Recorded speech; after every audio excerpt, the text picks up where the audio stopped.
The board in front of me was pulled from a fence that went into the ground in 1887.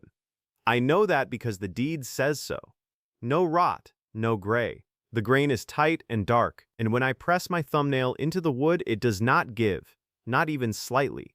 I am in Lancaster County, Pennsylvania, and this post has been standing through every summer since Grover Cleveland was president. 6 months ago, I would have called someone a liar for telling me that was possible. I spent 30 years replacing fence posts every decade, watching decks go gray by year 3, spending money I did not need to spend on treatments that never lasted. I thought that was just how wood worked. It is not how wood works. There is a formula, 3 ingredients, less than $2 per application. And the wood treatment industry buried it starting in the 1940s. I found the proof in Mennonite agricultural records from Lancaster County. Real entries, real dates. A specific technique written in the margins of farm maintenance logs that nobody in any YouTube channel or home improvement magazine has ever discussed. And what I am about to show you works on wood that is already graying, already cracking, already installed in your yard right now. Not just on new construction. Stay with me until the end because the final ingredient I am going to reveal is something I found in those same Mennonite records that changes how this entire system actually works. And when you understand why that ingredient was removed from every commercial wood treatment product after 1964, everything about the $15 billion wood care industry will click into place. The average American homeowner replaces fence posts every 8 to 12 years. Decks get refinished every 3 to 5 years. The wood goes gray, it cracks, it rots at the base. You pull it out, you buy new lumber, you start over. The cycle never ends. And the products marketed to prevent this Thompson's Water Seal, Cabot Stain, Olympic Deck Sealer do not stop it. They slow it down, maybe, for a year or two. Then you reapply, and eventually replace the wood anyway. The wood treatment industry in the United States generates over $15 billion in annual revenue. That number depends entirely on you believing that protecting wood requires purchasing branded products every season. But wood can last centuries. The proof is standing in Amish and Mennonite communities across Pennsylvania and Ohio. Fences from the 1800s, barn siding from the 1700s. No commercial products, no pressure treating, just a formula that costs $2 per application and works better than anything you can buy at a hardware store. Here is the question I want you to sit with. What if the most effective wood preservation system ever developed was deliberately replaced with inferior products to ensure you kept buying treatments every year? Let me start with what the Amish formula actually is. 3 ingredients: oiled linseed oil, real turpentine, pine tar, that is it. Mix them. Apply with a rag. The wood absorbs it. The protection forms inside the grain, not on top of it, and it lasts decades.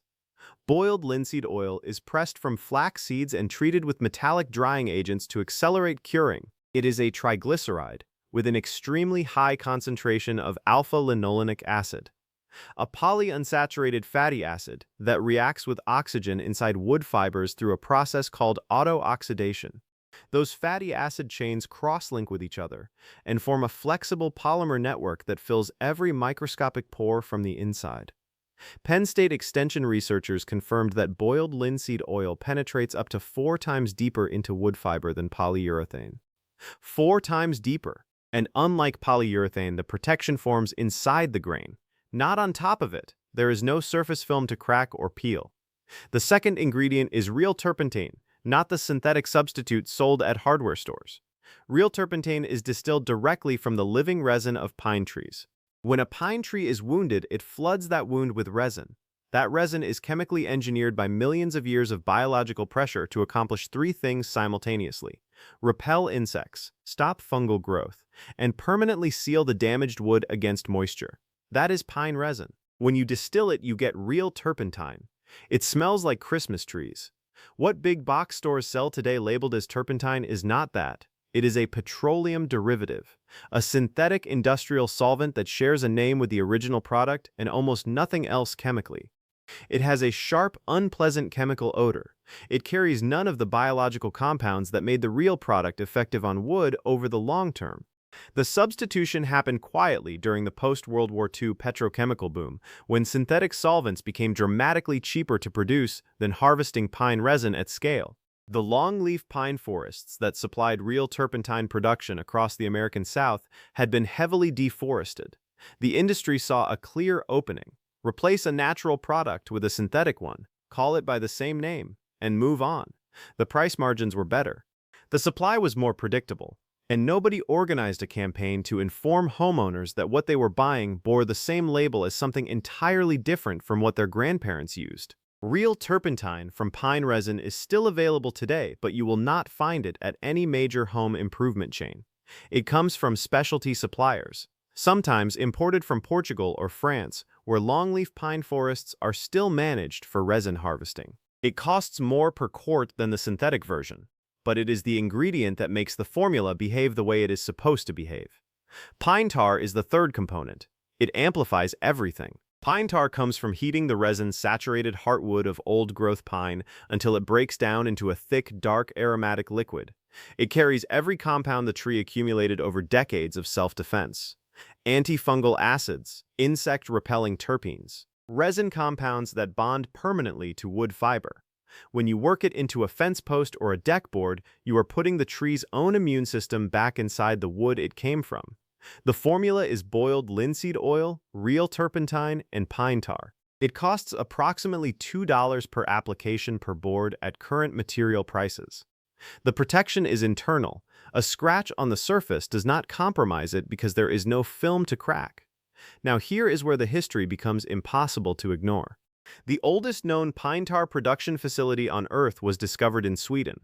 Radiocarbon dated to somewhere between 540 and 380 BCE. That is not a typo. 2,500 years ago, Scandinavian craftsmen were already processing pine resin into a wood preservative so effective that Vikings used it centuries later to seal their longships for crossings in the North Sea.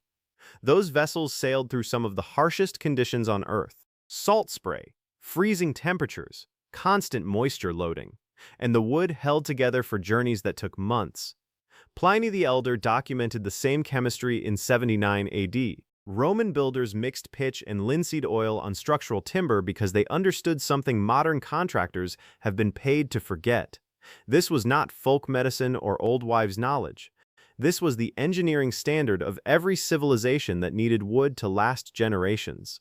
By the late 1600s, pine tar had become Sweden's third largest export commodity. They called it Stockholm tar. The British Royal Navy depended on it completely. Colonial shipyards running up and down the eastern seaboard ran on it. That is where the nickname Tar Heels comes from. Not a football mascot first, a real industrial legacy. The pine tar production in North Carolina was so massive it supplied the naval infrastructure of an empire, and the formula those builders used was simple: boiled linseed oil, real turpentine, pine tar. Specific ratios mixed in a jar applied with a rag. That combination does something no synthetic product has ever fully replicated. It does not coat the surface of the wood, it enters the wood. Then, when synthetic products flooded the market in the 1940s and 1950s, traditional builders who knew this formula did not abandon it because something better had arrived. They were simply never told they had a choice. And within one generation, the knowledge stopped being passed down. When I understood all of this, the first thing I thought about was my own house, built in 1974. Nothing special. Cedar siding on the back, a fence around the property. I had repainted twice in 15 years, and a set of wooden porch posts that were starting to check and gray along the grain. I was not building from scratch. I was not starting a new project with fresh lumber. I was looking at 50 years of installed, weathered, existing wood. And I want to tell you exactly what I did because it is something you can do this weekend. I went to a hardware store and bought a quart of boiled linseed oil. $8. I ordered a pint of real turpentine from a specialty supplier online. $14 for more than I needed for this project.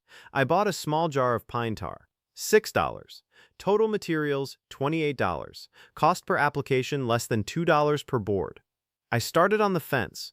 I took a stiff natural bristle brush and swept loose dirt and cobwebs off the boards. No power washing, no sanding, No chemical stripping.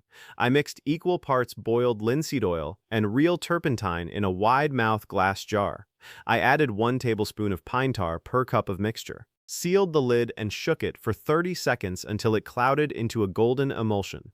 Then I applied it with a clean cotton rag using firm strokes along the grain, working in 2-foot sections so the liquid had time to absorb before I moved on. What happened on the first board stopped me. The gray oxidized layer on that cedar visibly dissolved within 30 seconds of contact. The golden oil flooded into the exposed grain so fast I could watch it disappear into the wood. The board changed color in real time, from washed-out silver to a warm, tight, dark grain the way it looked when it was first installed. I let the first coat absorb for 15 minutes, wiped any excess with a dry cloth, and moved to the next section. Within 2 hours, I had covered the entire fence.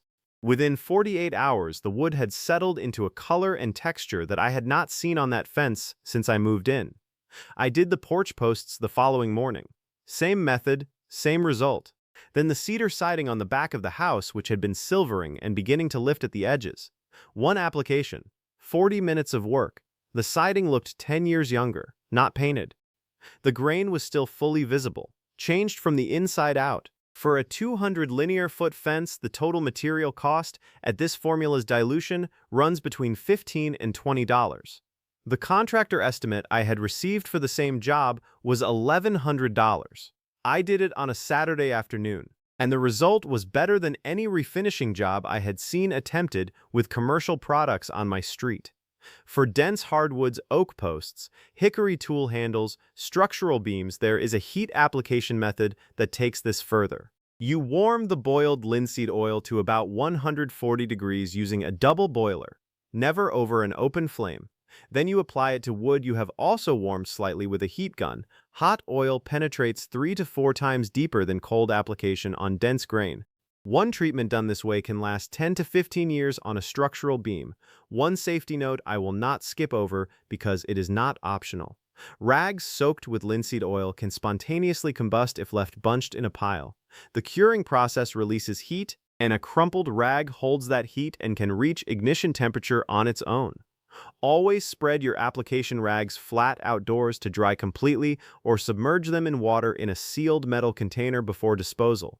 Every can of boiled linseed oil says this on the label. Read it and follow it. The formula is safe when handled correctly and dangerous when it is not.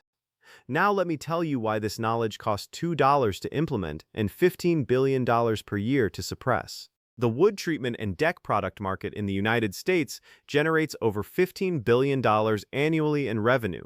That number is sustained by one operational assumption, that you will go back to the hardware store every 2 to 3 years because whatever you bought last time wore out. Thompson's Water Seal, Cabot Australian Timber Oil, Ready Seal, Olympic.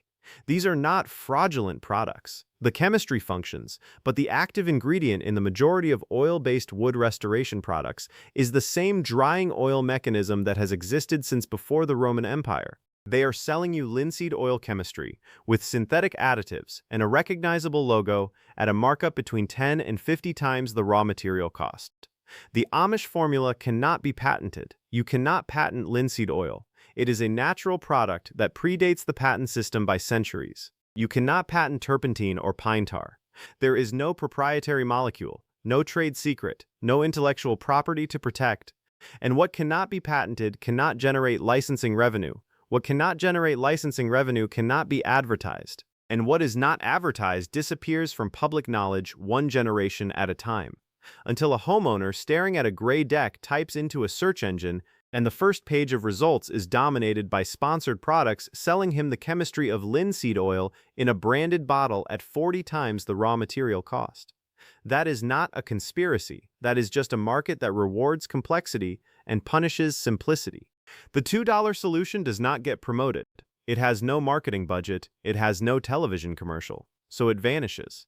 And the cycle continues. But there is a final step that I have not mentioned yet. The reason some wooden structures survive 150 to 200 years is not the oil treatment alone. I found it in a source I almost did not think to check, a digitized archive of Mennonite agricultural records from Lancaster County, Pennsylvania. farm management logs from the 1800s, building maintenance notes written in pencil in the margins. I was searching for application quantities and ratios. What I found instead was a phrase repeated across multiple entries in multiple years. After oil cure wax coat, beeswax. After the boil,